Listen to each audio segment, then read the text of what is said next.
வணக்கம் நேயர்களே, மீண்டும் களத்திமிட நிகழ்ச்சியில் உங்களை சந்திப்பதில் மகிழ்ச்சி.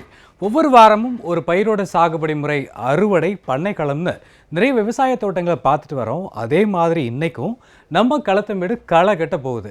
நம்ம மாநிலம் முழுக்க ஒரு பக்கம் தொடர்ந்து மழை பெஞ்சிக்கிட்டே இருந்தாலும் இன்னொரு பக்கம் விவசாய பணிகள் நடந்துக்கிட்டு தான் இருக்கு. டெல்டா மாவட்டங்களில் மழை நீரில் நெற்பயிர்கள் பல இடங்களில் மூழ்கி இருக்கு. இது நிச்சயமாக கவலை தரக்கூடிய விஷயம்தான். ஆனாலும் நாம் இந்த மழையை பழிக்க முடியாது. இதை முறையாக பயன்படுத்துறதை பற்றி தான் நாம் யோசிக்கணும். வாங்க நாம் இப்போ இந்த வார நிகழ்ச்சிக்கு போகலாம். முதல்ல வழக்கம் போல் வாய்க்கால் வரப்பு பகுதியை பார்க்கலாம்.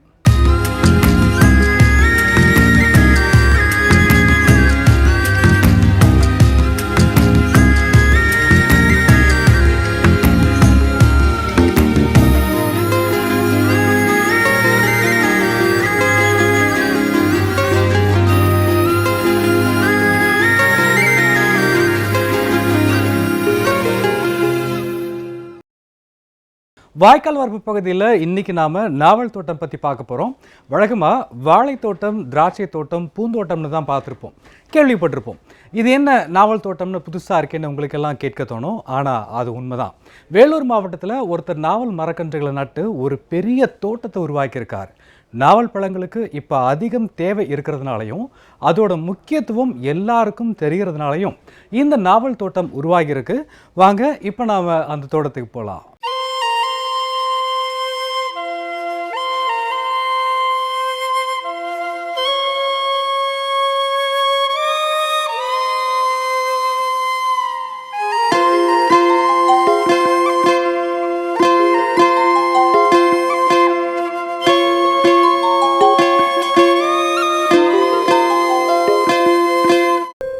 ஜம்பு நாகம் எங்கேருந்து சீட்ஸ் வந்துச்சு, எப்படி வச்சுக்கிறீங்க, எதுக்காக இதை வச்சுருக்கிறீங்க, இது எப்படி வளருது, இதனால் என்ன பிரயோஜனம், ஏன் இதை வைக்கிறீங்க, இதனால் என்ன விஷயம், அதை பற்றி கொஞ்சம் விவரமாக சொல்லுங்கள். ஜம்பு நாகம் என்பது இந்த பகுதியில் ஒரு தோட்டப்பயிர் மாதிரி பெரும்பாலும் யாரும் செய்யலை. ரெண்டாவது அங்கங்கே அறிமுகமாக இருக்குது பழைய நாகன் இருக்குது, சின்ன நாகன். அந்த நாகச்செடி பெரும்பாலும் மருத்துவ ரீதி குணம் உடையது. அதில் ஜம்பு நாகன் தான் இப்போது அதிகமாக பயன்படுது. அந்த ஜம்பு நாகனை நம்ம ஒரு தோட்டப்பயிராக தோப்பாக வளர்க்கலாம் அப்படின்ற ஒரு ஸ்கீம், ஒரு கான்செப்ட் நமக்கு யோசனை வந்துச்சு. அதை நாம் ஒரு ஏக்கராவில் கிட்டத்தட்ட தோப்பாக வளர்த்துருக்குறோம். இந்த தோப்பாக வளர்த்ததுனால இந்த நாகம் ஒரு 5 வருஷத்துக்கு பிறகு தான் இதனுடைய பலன் கிடைக்கும்ன்றது தெரிஞ்சும் கொஞ்சம் இது செய்து வைக்கலான்ற ஒரு முயற்சியில் பண்ணோம். இப்போது 3 ஆண்டுகள் கம்ப்ளீட் ஆகி 4வது வருஷத்தில் நாம் இருக்கிறோம். இந்த 4வது வருஷத்தில் இது அடுத்த வருஷம் அநேகமாக பலன் கொடுக்கும்ன்ற நம்பிக்கை இருக்கிறது. நாம் எதிர்பார்த்ததை விட வேகமாக இது வளர்ந்ததுக்கு காரணம் என்னென்னா, இதுக்கு வேண்டிய உரங்கள், இயற்கை உரங்கள் நிறையா போட்டிருக்கிறோம், தண்ணி நிறையா கட்டியிருக்கிறோம். இதை பராமரிப்பு, கிளை எடுத்தல், களை எடுத்தல் போன்றவைகள்லாம் நம்ம இதை செய்திருக்கிறோம். இதை பூச்சி எல்லாம் சில அடிக்குது, இலைங்களை சுருட்டை பூச்சியெல்லாம் இருக்குது. அதெல்லாம் அந்தந்த நேரத்தில் கண்காணித்து அதுக்கு தடுப்பு மருந்து போட்டிருக்கிறோம். ஆக இது ஒரு சாதாரணமாக இது நடுறதுக்கு முன்னால் ரொம்ப சிம்பிள் ஒர்க் மாதிரி இருக்கிற மாதிரி தெரிஞ்சுது. நட்ட பிறகு ஏகப்பட்ட வேலை வாங்குச்சு. ஆனால் நமக்கு ஒரு பர்சனல் இன்ட்ரெஸ்ட் இருக்கிறதுனால அதை நம்ம நல்ல லெவலில் பண்ணியிருக்கிறோம். இப்போ இந்த ஜம்பு நாகன் டயாபெட்டிஸ், சர்க்கரை வியாதிக்கு மிகப்பெரிய மருந்தாக ஆயுர்வேதா, சித்தாவில், இன்னும் அலோபதியில் கூட இது ஏற்றுக்கொள்ளக்கூடிய ஒன்றாக இருக்கிறது. இது கொட்டையிலிருந்து இதெல்லாம் சில மருந்துகள்லாம் தயார் பண்ணுறாங்க. ஃபார்மாசிட்டிக்கல்ஸ் கூட இதனுடைய காய்கள், கனிகள், கொட்டைகள், பட்டைகள் எல்லாமே தேவைப்படும். இது தண்ணி எவ்வளோ இருந்தாலும் தாங்குது, வறட்சி எவ்வளோ இருந்தாலும் தாங்குது. ரெண்டாவது, தண்ணி ஒரு 10 நாள் 15 நாள் இதில் தண்ணி நின்னா கூட இதுக்கு கிடலை, அந்த அளவுக்கு ரொம்ப உறுதியாக இருக்குது.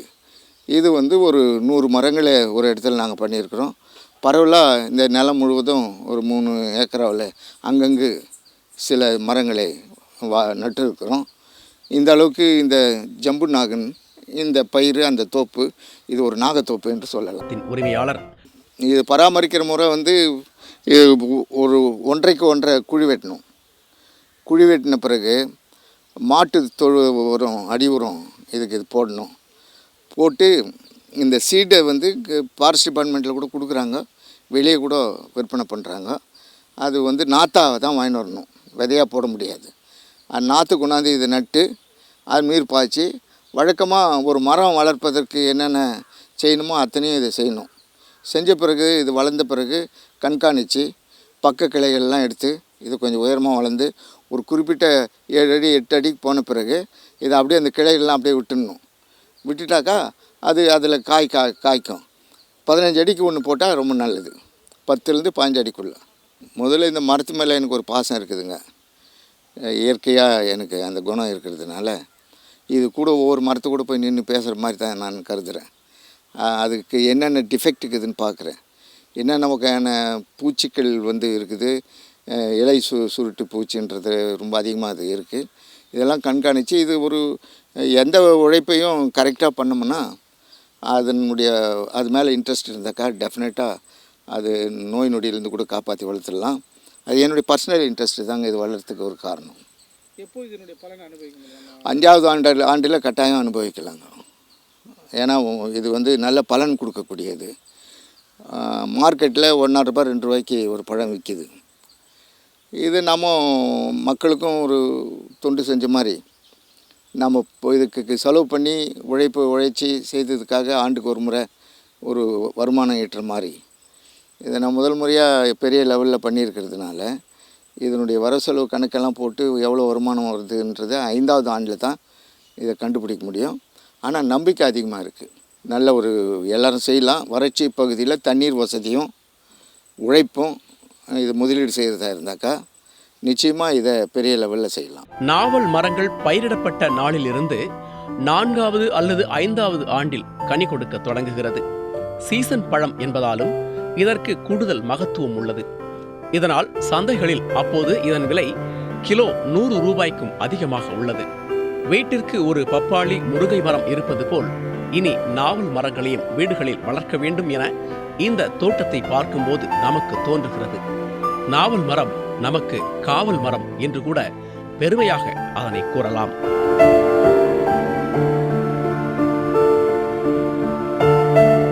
அறுவடை நாள் பகுதியில் இன்றைக்கி நாம் முட்டைக்கோஸ் அறுவடை பற்றி பார்க்க போகிறோம். மலை பிரதேசங்களில் மட்டுமே விளையக்கூடிய இந்த ஆங்கில காய்கறி இப்போது சமவெளி பகுதிகளிலும் சாகுபடி செய்யப்படுது. சத்தியமங்கலம் பக்கத்தில் இருக்கிற கிராம பகுதியில் இந்த பயிர் அதிகம் சாகுபடியாகுது. இப்போது நல்லா விளைஞ்சிருக்கிற முட்டைக்கோஸ் அறுவடை ஆகிட்டு இருக்கு. இந்த அறுவடை பற்றின விஷயங்கள் நாம் இப்போ பார்க்க போகிறோம் நம்முடைய களத்திமிட நிகழ்ச்சியில்.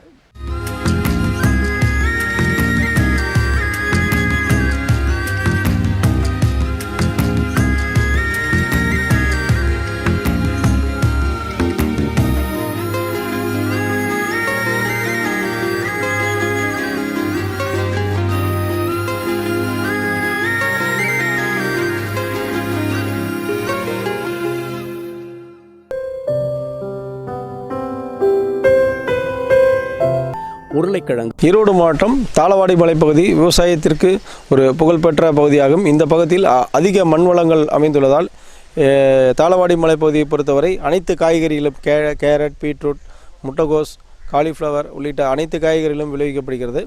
தற்பொழுது தாளவாடி மலைப்பகுதியில் சுமார் 5000 ஏக்கரில் முட்டைகோஸ் அறுவடை பணிகள் நடைபெற்று வருகிறது.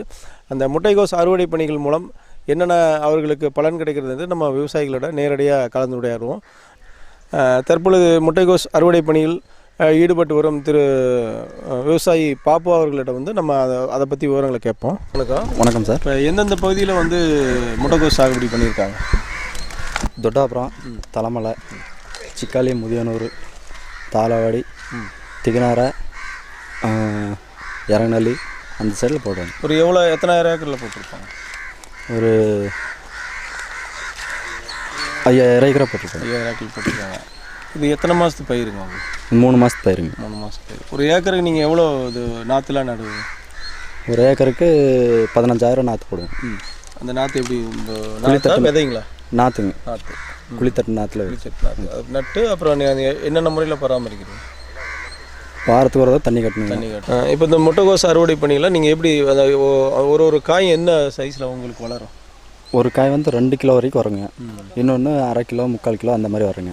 வியாபாரிங்க இது பண்ணுறாங்கன்னா பெருசாக இருக்கிறத தனியாக பிரித்து எடுத்துக்கிறாங்க, சிறுசாக பிரித்து எடுத்துக்கிறாங்க தனித்தனியாக. இப்போ இந்த பகுதியில் எத்தனை நாளாக இந்த அறுவடை பணிகள் நடக்குது? இன்றைக்கி தான் ஆரம்பிச்சிருக்காங்க. இந்த பகுதியில் உங்களுக்கு இந்த அவங்க வியாபாரிகளே வந்து வெட்டிட்டு போகிறாங்களா, இல்லை நீங்கள் ஆளை வச்சு வெட்டி கொடுக்குறீங்க? இல்லை, வியாபாரிங்க வந்து வெட்டி போகிறாங்க, அவங்கள வெட்டி போயிடுறாங்க. மழை வந்து கோஸ்க்கு வந்து மழை ஆகாதா? இப்போ மழை ஆகுதுங்க. இன்னும் ஒரு வாரத்துக்கு 2 வாரத்துக்கு ஒரு தடவை மழை பெஞ்சாலும் பரவாயில்லைங்க. இப்போ ரெகுலராக மழை பெஞ்சதுனால தொடர்ச்சியாக மழை பெஞ்சதுனால ஈரப்பதம் இருக்கிறதுனால உங்களுக்கு நோய் தாக்குதாட்டு அழிவு போயிட்டு பகுதியில் உள்ள அனைத்து இடங்களிலும் முட்டைகோஸ் அறுவடை பணிகள் நடைபெற்று வருகின்றன. இந்த அறுவடை பணியில் கிட்டத்தட்ட ஆயிரக்கணக்கான தொழிலாளர்கள் ஈடுபட்டு வருகிறார்கள். இவர்களுக்கு முழு நேரம் இந்த பகுதியில் தற்பொழுது வேலை கிடைக்கிறது. அந்த விவரங்களையும் அது எவ்வாறு அவர்கள் அறுவடை செய்து மேட்டுப்பாளையம் மற்றும் சத்தியமங்கலம், கேரளா உள்ளிட்ட பகுதிகளுக்கு இங்கிருந்து அனுப்பி வைக்கணும், இதை பற்றிய விவரங்களை வந்து நம்ம ஒரு தொழிலாளர்கிட்ட கேட்போம். வணக்கங்கண்ணா. வணக்கம். இப்போ இந்த பகுதியில் வந்து எவ்வளோ ஏக்கரில் வந்து அறுவடை பணிகள் நடக்குது? நாம் வந்து கிட்டத்தட்ட 1000 ஏக்கர் கிட்ட நடக்குங்க. இந்த ஏரியாவில் 48 பார்த்தோன்னா ஒரு 5000 ஏக்கருக்கு மொத்தமாக எல்லாம் சேர்த்து இருக்குங்க. நம்ம ஆசனூர் இதெல்லாம் சேர்த்து இருக்குங்க. அப்போ எந்தெந்த பகுதியில் நடக்குங்க? நாம் வந்து கர்நாடகாவில் இருக்குங்க. இந்த தாளவாடி ஏரியில் வந்து 48 கிராமத்தில் எல்லாம் போடுவாங்க. எந்தெந்த ஊரில் வந்து தாளவாடி, திகனார, காசனூர், தொட்டப்புறம், தலைமலை, சிக்கலி, இக்லூர், அந்த மாதிரி இந்த பகுதியெல்லாம் அறுவடை பண்ணுவீங்க. இப்போ இது என்ன கணக்கில் நீங்கள் வெட்டுவீங்க? நம்ம வந்து ஒரு மூட்டைக்கு வந்து 40 ரூபாய் கணக்கில் வெட்டுவோங்க. ஒரு மூட்டைனா எத்தனை கிலோ வருங்க? அது வந்து 75 கிலோ 80 கிலோ வருங்க. 75 80 கிலோ. ஒரு நாளைக்கு எவ்வளோ மூட்டைங்க? நாம் வந்து ஒரு நாளைக்கு வந்து ஒரு 150 மூட்டை வெட்டுறோம். 50 வரும், 200 கிட்டே வருவாங்க. நீங்கள் இந்த ஊரா இல்லை வெளியூர்லேருந்து? நாம் வந்து வெளியூர்லேருந்து வந்திருக்கோங்க. இந்த இதுக்காக வந்திருக்கீங்க. எவ்வளோ தொழிலாளர் இந்த மாதிரி நீங்கள் வந்திருக்கீங்க? இப்போ கிட்டத்தட்ட வந்து ஒரு 5000 தொழில் கிட்டே இருக்காங்க. 5000 பேர் இந்த வேலை. எத்தனை நாள் இந்த மாதிரி வெட்டுவாங்க? சீசனுக்குங்க. இந்த சீசன் முடிகிற வெட்டுறாங்க. வெட்டிட்டு நீங்கள் எங்கேருந்து வரீங்க? நான் காசனூர் தொடாசன் நீங்களும் தொடாசன். எந்தெந்த பகுதியில் முட்டைகோஸ் வெட்டிட்டு இருக்கிறேன்? நான் கர்நாடகா பக்கம் இந்த பார்டர்ல எல்லாம் வெட்டுறோம் போய். சரிங்களா? இந்த ஊருக்குள்ளே நான் லோக்கல் ஏரியாவில் இந்த மாதிரி வெட்டுறோம். சரிங்களா? இப்போ போன வருஷத்துக்கு இந்த வருஷத்துக்கு எப்படி இருக்குது எல்லாமே? நான் போன வருஷம் போயிடுச்சுன்னா கொஞ்சம் இந்த வருஷம் பரவாயில்ல. அதிக வெயில் மழையில் இந்த வருஷம் அதிகமாக மழை பெஞ்சிருக்கு. ஆனால் கோஸுக்கு அதை ஆகாதுண்ணா. மழை பெஞ்சு அதிகமாக மழை பெஞ்சதால் எல்லாம் போயிடும்ண்ணா, பிங்கி போயிடும். இப்போ போன வருஷம் விட இந்த வருஷம் ஓரளவுக்கு பரவாயில்ல. ஒரு பரவாயில்ல. மழை பெஞ்சதுனால ஈல்டு எடுக்கிறது சிரமமாக இருக்குங்க. இப்போ இதுவரைலாம் எத்தனை நாளாக வெட்டிட்டு இருக்கிறீங்க? இப்போ இந்த சீசன்லேண்ணா இது ஒரு 3 மாதமாக வெட்டிட்டு இருக்கோம். 3 மாதம்னா இப்போ எவ்வளோ டன்னு நீங்கள் வெட்டியிருப்பீங்க? சராசரி வெட்டியிருப்பீங்க? ஆனால் சராசரி சொன்னோன்னா ஒரு 5000 மூட்டை வெட்டிருப்போம். 5000 மூட்டை. நீங்கள் உங்கள் நாங்கள் ஆட்டுக்களை நீங்கள் போகிற உங்களை மாதிரி எத்தனை இந்த மாதிரி ஆட்கள்? ஆனால் எங்கள் ஊரில் வந்து ஒரு 5000 பேர் இருக்காங்க இந்த தொழிலையே. முழுசாக அவங்களுக்கு வந்து விவசாயம் தான் எல்லாமே தெரியும். அறுவடை பண்ணிங்க தெரியும். ஊட்டி, கொடைக்கானல் போன்ற குழு பிரதேசங்களில் மட்டுமே இதுபோன்ற ஆங்கில காய்கறிகள் விளையும் என்ற நிலையை மாற்றும் வகையில் சத்தியமங்கலம் பகுதி விவசாயிகள் கோஸ் பயிரை வெற்றிகரமாக சாகுபடி செய்து சாதித்து வருகின்றனர். அவர்களுக்கு இந்த நேரத்தில் நாம் வாழ்த்துக்களை சொல்வோம்.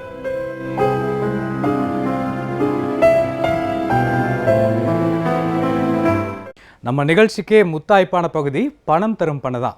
இந்த பகுதியில் ஏற்கனவே நம்ம ஆடு வளர்ப்பு, கோழி வளர்ப்பு, மீன் வளர்ப்பு, முயல் வளர்ப்பு போன்ற பல விஷயங்களை பார்த்துருக்கோம். இன்றைக்கி கொஞ்சம் வித்தியாசமாக ஒரு கறவை மாட்டு இனம் பற்றி பார்க்க போகிறோம். அந்த மாட்டோட பூர்வீகம் எது, எந்த மாதிரியான வளர்ப்பு முறைகள் கடைபிடிக்கப்படுது போன்ற பல விஷயங்களை இப்போ நம்ம தெரிஞ்சுக்கலாம். வாங்க கிர் இன மாடுகளை பற்றி பார்க்கலாம். அதை பற்றின பல விஷயங்களை தெரிஞ்சுக்கலாம்.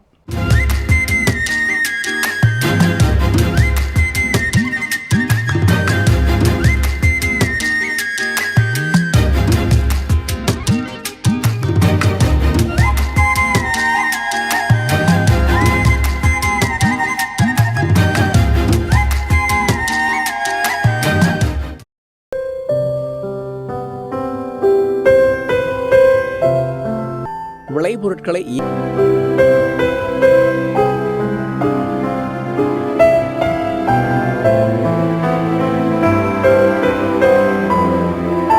நாவல் தோப்பு, முட்டைக்கோஸ் அறுவடை, மாட்டு இனத்தினை பற்றின வரலாறுன்னு இந்த வார களத்திமடி நிகழ்ச்சியும் உங்களுக்கு பயனுள்ளதாக இருந்திருக்கும். கடவுள் என்ன முதலாளி, கண்டெடுத்த தொழிலாளி விவசாயின்னு ஒரு சினிமா கவிஞர் ரொம்ப அழகாக சொல்லியிருக்கார். ஒவ்வொரு விவசாயியும் இந்த பூமியில் இருக்கிற உண்மையான கடவுள் தான்.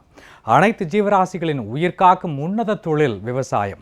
அந்த விவசாயத்தை அடுத்த தலைமுறைக்கும் கொண்டு செல்ல வேண்டிய கடமை கட்டாயம் நமக்கு எல்லாருக்குமே இருக்குது. மீண்டும் அடுத்த களத்துமேட்டில் நாம் சந்திப்போம். நன்றி கூறி விடைபெறுவது உங்கள் சூர்யா.